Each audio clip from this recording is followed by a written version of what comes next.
دم کے آداب بھی سیکھ لو. دم اس کو نہیں کہتے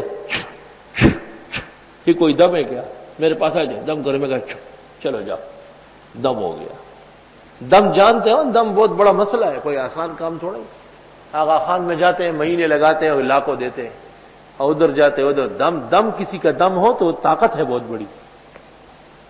مولویوں نے بھی دم کو ایسا ہلکا سمجھا ہے تو منہ ہی بے اثر ہو گیا, ورنہ اللہ کے فضل سے بعض چیزیں چیلنج کے ساتھ دم کر دیں. چیلنج. یہاں ہمارے محلے میں ہمارے ایک دوست تھے, فوت ہو گئے.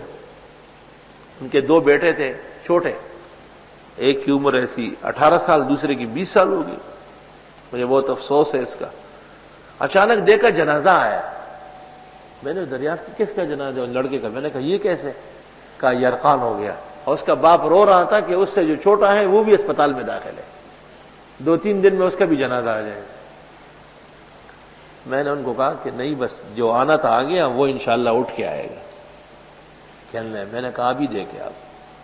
جنازے کے بعد میں سامنے بیٹھ گیا, میں نے کہا ادھر ہی سے دم کرتا ہوں. بعض اوقات ہم کلمات کا یہ زور بھی دکھاتے ہیں. میں نے کہا ادھر سے دم کرتا ہوں, آپ جائیں ذرا. جب وہ چلے گئے, وہ پلنگ پہ بیٹھا ہوا تھا, ہوش میں آ کے. عصر تک یہاں آیا, 3 دن صبح و شام دم کیا, وہ نوجوان ابھی تک زندہ تابندہ ہے. میں نے کہا اب نہیں مرے گا اللہ کے حکم و فضل سے. اللہ نے اپنے کلمات میں اثر و طاقت ڈالی.